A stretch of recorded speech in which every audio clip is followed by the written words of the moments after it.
प्रतापनगर में सुंदरलाल नाम का एक दर्जी अपनी पत्नी शांति और बेटी संध्या के साथ रहता था। संध्या का रंग सांवला था, इसलिए उसके लिए कोई भी रिश्ता नहीं मिल रहा था। इसी कारण सुंदरलाल और शांति परेशान थे।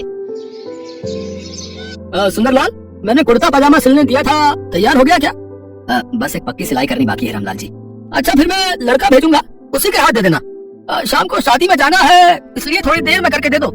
और संध्या के लिए कोई रिश्ता मिला या नहीं? कहाँ मिला रामलाल जी, बहुत जगह बोल रखा है।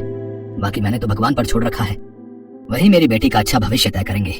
बात तो ठीक है, पर तुम्हारी बेटी का रंग सांवला है, इतनी आसानी से लड़के सांवले रंग रूप की लड़की के लिए मानते नहीं है। इसलिए जब तुमने मुझे कहा था, मैंने भी इस बारे में किसी से कोई बात नहीं की। अच्छा, चलता हूँ, कपड़े भिजवा देना है। सुंदरलाल देखता है रामलाल की बातें संध्या सुन चुकी है, इसलिए उसने बात बदलनी चाहिए।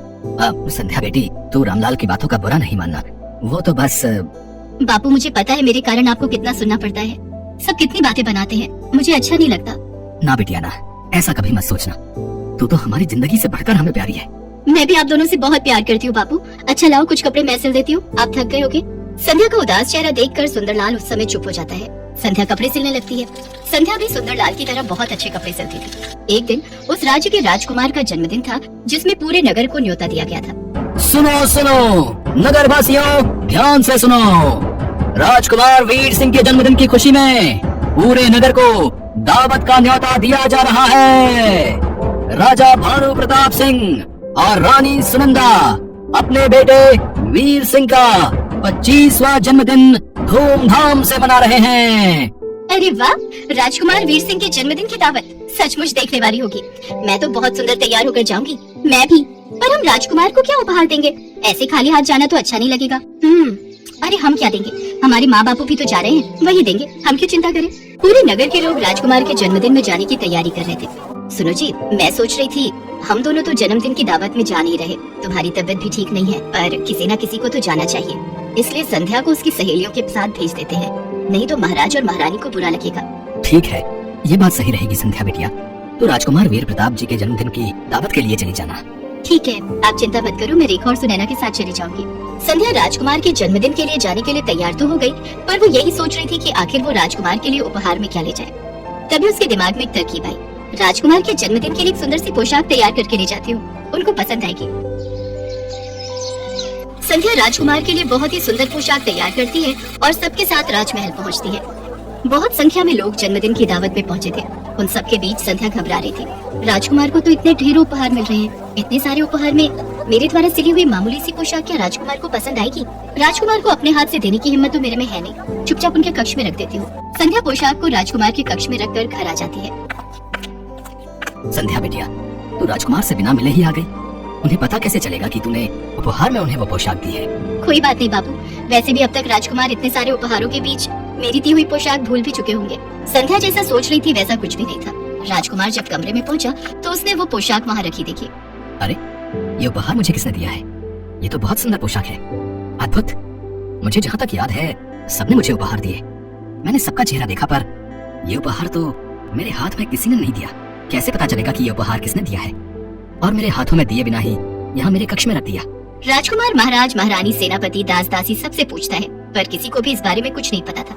राजकुमार हैरान रह जाता है कि ऐसा क्यों हुआ। किसी ने अगर इतना सुंदर उपहार देना भी था तो उसको सामने से देता, चोरी छुपे कौन रख गया?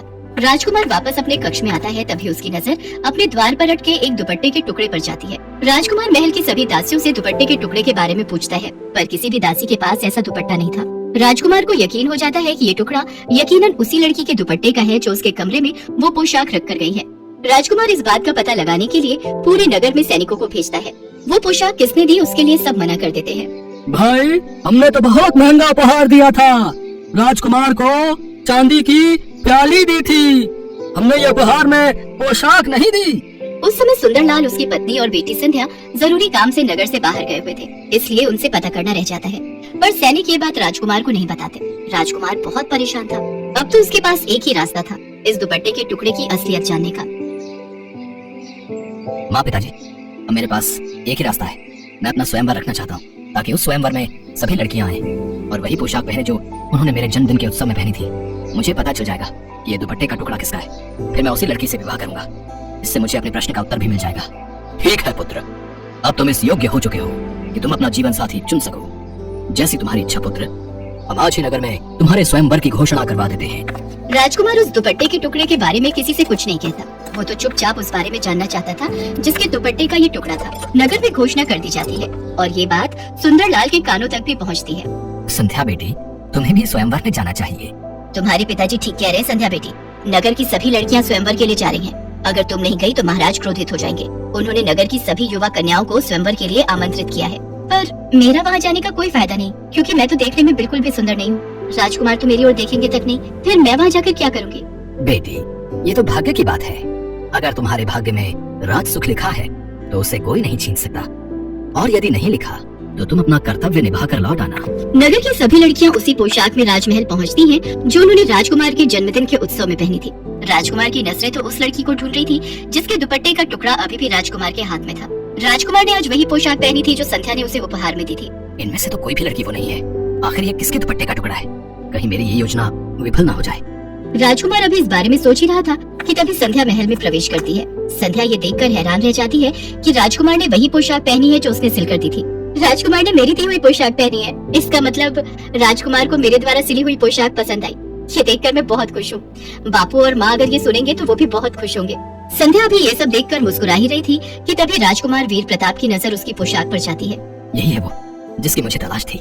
आप सब जानना चाहते हैं मैंने ये स्वयंवर क्यों रखा है? क्योंकि मैं अपना जीवन साथी चुनना चाहता था। जिस लड़की की मुझे तलाश थी आज वो मेरे सामने खड़ी है। मैं उसका नाम तो नहीं जानता, पर आज जो पोशाक मैंने पहनी हुई है उसी लड़की ने मुझे उपहार में दी थी। क्या वो लड़की मेरी जीवन संगिनी बनना चाहती है? सब लड़कियां एक दूसरे का चेहरा देख रही थी, क्योंकि उनमें से किसी ने भी ये पोशाक राजकुमार को नहीं दी थी। संध्या तो सच जानती थी। वो हैरान रह जाती है। राजकुमार उसकी ओर बढ़ता है और उसका हाथ थाम लेता है। राजकुमार, मैं आपके लायक नहीं हूँ। आपको तो मेरे से भी सुंदर लड़कियां मिल जाएंगी। संध्या, प्रेम तो दिल से होता है। मैं तो उसी पल ही तुम्हें अपना दिल दे बैठा था। जब मैंने इस पोशाक को देखा, वो तो तुम्हारे दुपट्टे का टुकड़ा दरवाजे में अटका हुआ था, तभी मुझे तुम्हारे बारे में पता चला, वरना मैं तो सच्चाई जान ही नहीं पाता। और मेरी नजरों से देखो, तुम मेरे लिए दुनिया की सबसे खूबसूरत लड़की हो। संध्या अपने दुपट्टे की ओर देखती है जो किनारे से फटा हुआ था। वहाँ खड़ी सभी लड़कियां हैरान रह जाती हैं। राजकुमार वीर प्रताप की बातें सुनकर संध्या की नजरें शर्म से झुक जाती हैं। उसके पश्चात सुंदरलाल और शांति को दरबार में बुलाया जाता है। फिर शुभ मुहूर्त में संध्या और राजकुमार वीर प्रताप का विवाह संपन्न होता है। आज संध्या के जीवन में दुनिया की सारी खुशियां थी।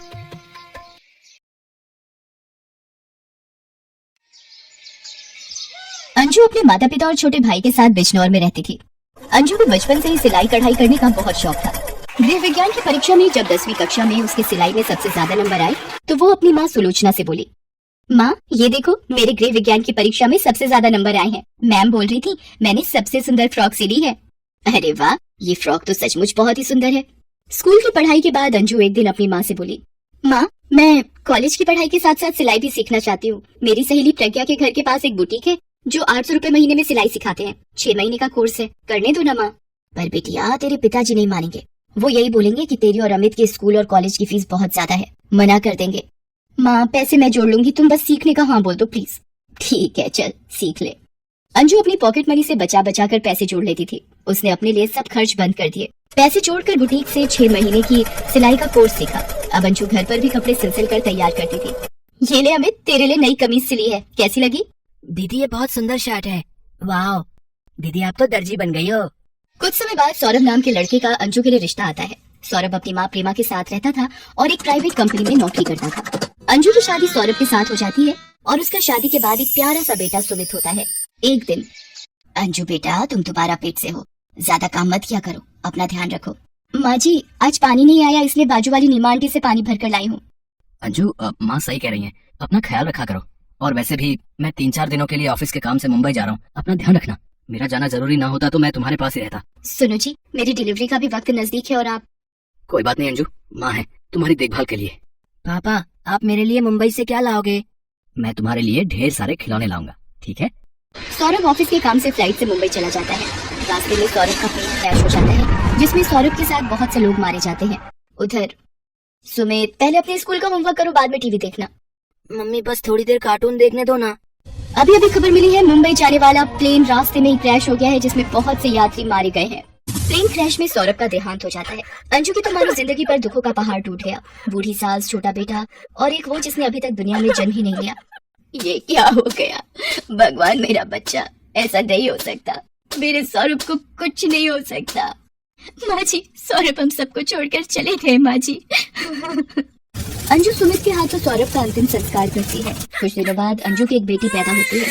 अब अंजू पर 3 जिम्मेदारियां थी। माँ मैं क्या करूँ, सौरभ के जाने के बाद मैं टूट गई हूँ। सुमित रोज पापा पापा करता है और रोता है। अंजू, मैं कुछ पैसे भिजवा दूं अमित के हाथ? नहीं माँ, पिताजी तो वैसे ही परेशान है, घर का किराया, अमित की पढ़ाई, घर खर्च, प्लीज उन्हें कुछ मत कहो माँ।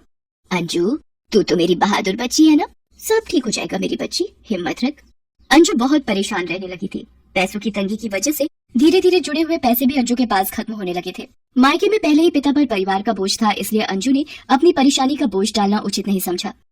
मम्मी, अब आप मुझे पहले की तरह आइसक्रीम और पिज्जा खिलाने मॉल नहीं ले जाती हो। मुझे ये दाल चावल नहीं खाने।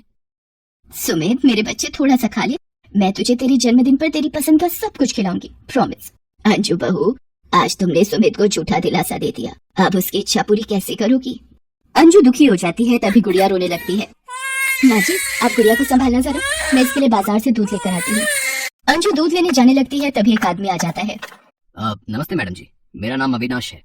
जी नमस्ते, कहिए क्या काम है? पिछले 3 महीने से आपके फ्लैट का किराया नहीं पहुंचा है। मैंने सोचा खुद लेने आ जाता हूँ। 60,000 रुपए आपका 3 महीने का किराया है, 20,000 रुपए महीना के हिसाब से। अविनाश जी, मुझे थोड़ा सा वक्त दे दीजिए, मैं किराया दे दूंगी। देखिए मैडम, मैंने पहले ही 3 महीने से कुछ नहीं बोला, अब मेरा पैसा चुकाओ, और अगर इतने महंगे किराए के फ्लैट में नहीं रह सकते तो मेरा फ्लैट खाली कर दो। मेरे पास और भी किराएदार आ रहे हैं जो अच्छा किराया देने को तैयार हैं। अंजू अपना सोने का मंगलसूत्र बेचकर अविनाश के फ्लैट का किराया भरती है और फ्लैट खाली कर देती है। अंजू बच्चों को और सास को लेकर दिल्ली आ जाती है। वहाँ एक बस्ती में उसे 1500 रुपए किराए का एक कमरे का मकान मिल जाता है। माँ जी, मैं पड़ोस में लगे सरकारी नल से पानी भर कर लाती हूँ। अरे भैया, 700 रुपए की लेनी है तो ले ले, वरना अच्छी खासी सिलाई मशीन है मेरी, वो तो उम्र के साथ अब नजर कमजोर हो गई है, वरना अपनी उम्र में मैं थोड़ा बहुत उधड़ा सिल ही लेती थी। रहने दो माँ जी, मुझे नहीं लेनी, 500 से ज्यादा नहीं दूंगा, इसके जंक खाई सिलाई मशीन है। रहने दे जा, मुझे नहीं बेचनी। महिला सिलाई मशीन वापस अपने पास रखने लगती है। तभी, अम्मा जी, क्या ये सिलाई मशीन आप मुझे बेच सकते हो? मैं आपको 700 रुपए दे देती हूँ। पहले तो इस गली में तुम्हें नहीं देखा, इस एरिया में नई आई हो क्या? जी अम्मा जी, मेरा नाम अंजू है, पहले मेरठ रहते थे, 2 दिन पहले ही दिल्ली आई हूँ। अच्छा, वैसे मेरा नाम सुशीला है। तुम ये मशीन खरीदना चाहती हो, ठीक है, पर तुम कुछ परेशान दिखाई दे रही हो। सुशीला अंजू के पड़ोस में ही रहती थी। अंजू अपने दुख को दबाए घूम रही थी। सुशीला के पूछने पर अंजू रो पड़ी और उसके दुख का सारा गुबार सुशीला के आगे फूट पड़ा। तुम रो मत अंजू, एक काम करो, तुम ये सिलाई मशीन ले लो और अपना दर्जी का काम शुरू करो। मैं तो वैसे भी ये मशीन बेच ही रही थी, अब तुम्हारे काम आ जाए, इससे बड़ी क्या बात होगी। आपका बहुत बहुत धन्यवाद अम्मा जी। सुशीला बहुत ही नेक दिल की महिला थी। अंजू ने सारी बात अपनी सास को बताई। 2 दिन बाद, अरे अंजू बिटिया कहाँ हो? अरे अम्मा जी आप? माँ जी, ये सुशीला अम्मा है। अंजू, ये मेरी भाभी रहने आई हुई है। साड़ी के साथ का ब्लाउज पेटीकोट शाम तक कोई दर्जी सिलकर दे ही नहीं रहा, रात को इन्हें शादी में जाना है, क्या तुम ये ब्लाउज पेटीकोट सिल दोगी शाम तक? जी अम्मा जी, मैं अभी दोपहर तक ही आपका ये काम कर देती हूँ, आप फिटिंग भी चेक कर लेना। अंजू दोपहर तक ब्लाउज पेटीकोट सिलकर तैयार कर देती है। अम्मा जी, ये आप एक बार फिटिंग चेक करवा लीजिए अपनी भाभी से। अंजू, भाभी को तुम्हारे द्वारा सिले गए ब्लाउज पेटीकोट की फिटिंग बिल्कुल सही आई है, वो तो बहुत खुश है फिटिंग देखकर। अच्छा ये बता, मेरी दर्जी बहू की पहली सिलाई के कितने पैसे हुए? अम्मा जी, आपने मेरे लिए इतना कुछ किया है, आपसे पैसे मैं कैसे ले सकती हूँ? नहीं अंजू बेटा, फिर भी तूने मेहनत की है। अच्छा ये 200 रुपए रख भाभी की तरफ से सिलाई के। अंजू, सुशीला बहन वाकई में बहुत अच्छी है। धीरे धीरे सुशीला और भी मोहल्ले की औरतों को अंजू के पास लाने लगी। आस पड़ोस में सभी औरतें अब अंजू से ही कपड़े सिलवाती थी। धीरे धीरे अब अंजू के पास सिलाई का काम आने लगा। सुशीला को तो मानो भगवान ने अंजू की मदद के लिए ही भेजा था। माँ जी, भगवान की कृपा से और सुशीला जी के साथ से अब मेरी थोड़ी बहुत कमाई शुरू हो गई है। मैं सुमित को यहाँ किसी स्कूल में दाखिल करवा देती हूँ। ठीक है बहू, तुमने सौरभ के जाने के बाद इतनी मुश्किलों के बीच हम सबका ख्याल रखा, तुम बहुत ही हिम्मत वाली हो अंजू बहू। अंजू ने सुमित को फिर से स्कूल में दाखिल करवा दिया और अब अंजू सारा दिन सिलाई का काम करती और साथ ही अपनी सास और दोनों बच्चों की देखभाल भी करती। जिंदगी के संघर्षों के बीच जीना अंजू सीख चुकी थी और सौरभ के जाने के बाद अंजू ने खुद को संभाल कर परिवार को भी संभाला और अपनी मेहनत से सिलाई के काम से घर को चलाना शुरू कर दिया।